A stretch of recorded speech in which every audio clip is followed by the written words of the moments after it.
Welcome to a video on the recent leaks of Apex Legends. Long story short, I'm going to keep this simple and easy to understand. First up, we have Crire. He is a haunting stalker, and here is his picture. He is a recon legend, and currently has no model. His passive ability is called Spectator, and it automatically optic haunts and spectates your killer. This is easier to understand if you only read the last 3 words. In other words, this means you will spectate the player that killed you instead of your remaining squad. This is useful as you can gather a lot of information from the enemy's cam and communicate to your team if they're pushing, what equipment they have, and what's around them. Next up, we have his tactical called Optic Haunt. This is a parasite trap that reveals the target's vision. Here is some in-game footage of the ability. I'm using my tactical. Optic Haunt is essentially a scary way of saying spectate. If an enemy player falls into the parasite, you will be able to spectate them and see what they see. This is why the passive says automatically Optic Haunts. Here is a poor example from me of what I imagine that would look like in-game. Moving on, we have his ultimate, Shadow Wall, which unleashes a creeping wall of darkness that blocks sight and blinds enemies. Here is some gameplay footage of the ability. Using my ultimate.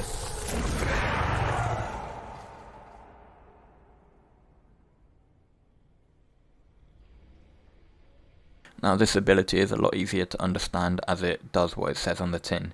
It creates a huge wall of creeping darkness that blocks line of sight, and I'm guessing if you move through it you become blind for a short period. This is a useful ability for escaping a lot of situations, as players won't be able to see where you are going, and if they follow you they will also be blind, putting themselves at a disadvantage. Next up we have Newcastle, who is a mobile defender. Here is his picture, and he is a defensive legend, and currently has quite a detailed model.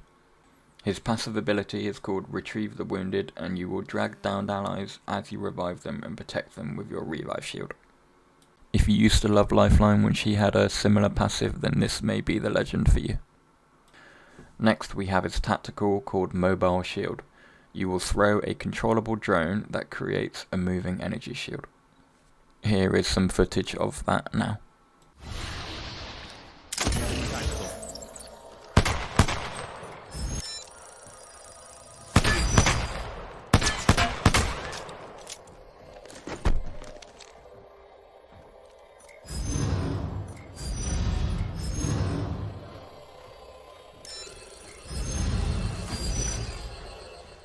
This seems like a very useful ability, as not only will you be able to redirect the shield, it will also move forward in a straight line, allowing you to push or gain cover. Lastly, we have his ultimate called Castle Wall, which will allow you to leap and slam to a target, ally or area and create a fortified stronghold.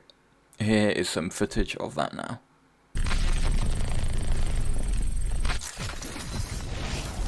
Using my ultimate.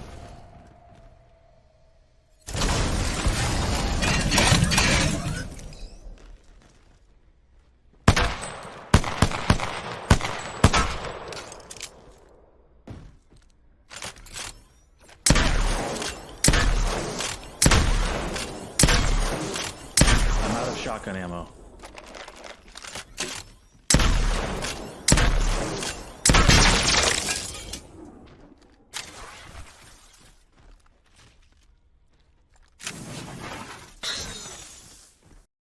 This ultimate ability seems okay.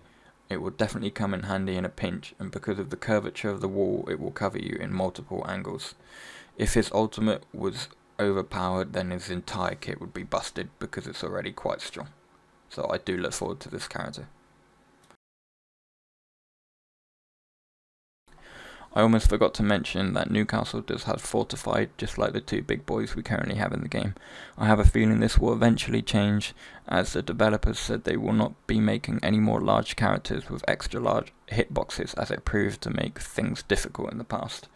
So why this regular sized character has this, I do not know, unless he is a ginormous lad. Who knows?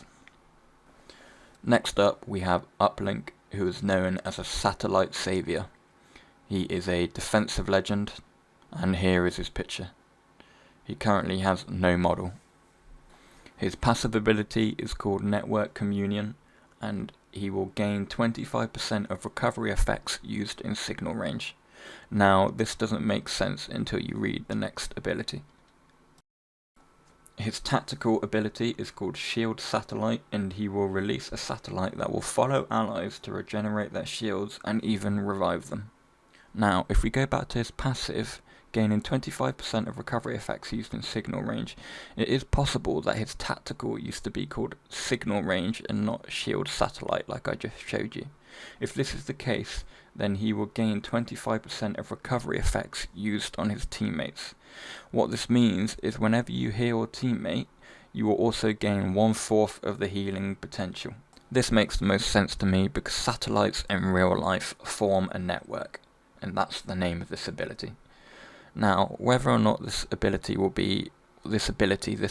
will be any good depends on the healing rate of his actual tactical, but if his healing rate on the tactical is too strong, then players are going to cry because shields are very important and block a lot of damage. But if it's low, then this passive is even worse because 1/4 of an already crap healing rate is not going to do him any good. Lastly, we have his ultimate, which is called Immortality Relay Beacon, which is kind of busted. Deployable satellite beacon that prevents allies in the signal area from being downed. Now that is exactly what it says on the tin, Immortality.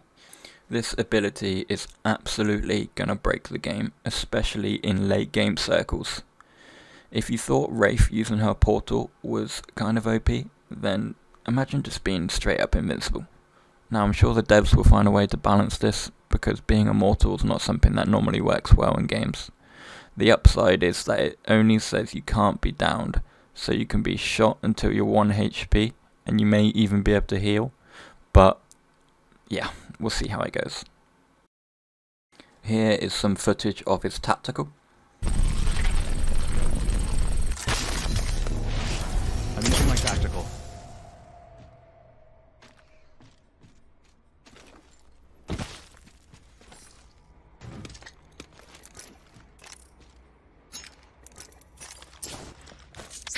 Throwing an arc star.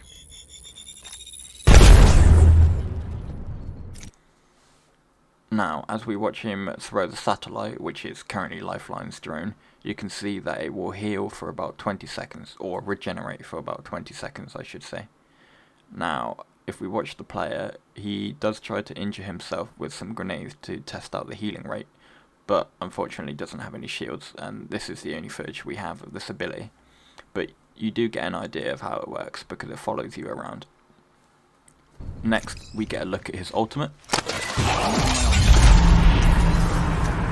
Frag out.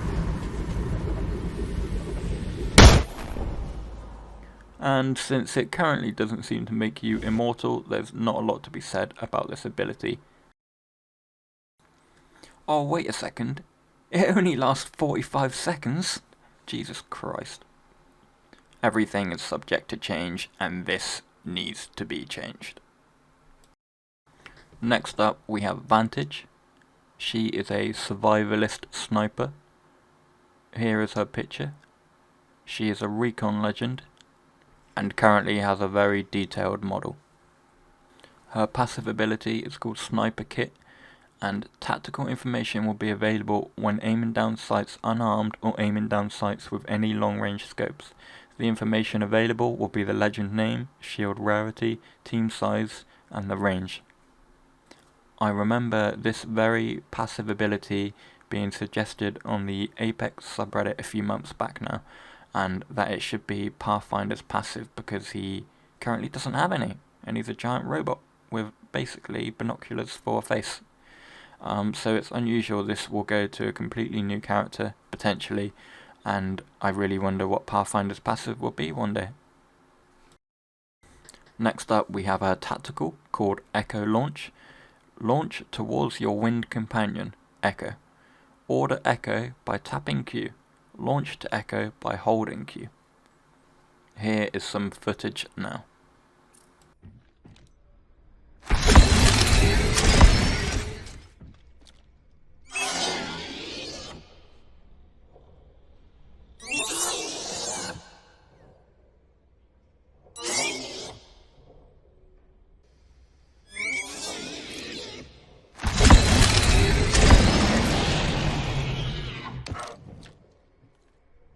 Now, the most obvious application I can think of for this ability is to order your bird above some high ground, launch yourself towards the bird, gain the high ground, and you have a good vantage position for a sniper. Another thing I can think of is to get across a canyon or an abyss so you don't fall to your death. And also, if you are running away from an enemy, perhaps you can quickly turn around, position your bird to somewhere high, launch to it, and escape out of danger. Maybe real funny.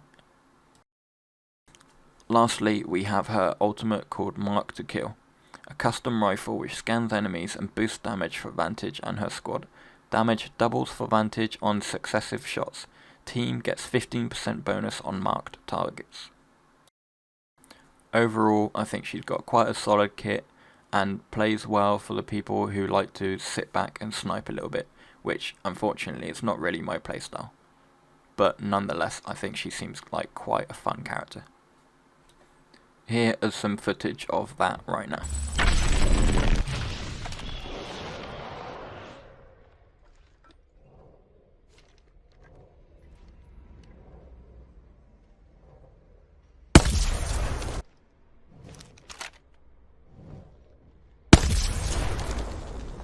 And that is it for now. I'm not really going to do an outro, don't really care about those. I'm going to make a part 2 because there's a few other legends and abilities to cover, so stay tuned. Bye. Actually, one last thing, I'm sure I don't need to tell you all, but everything in this video is subject to change.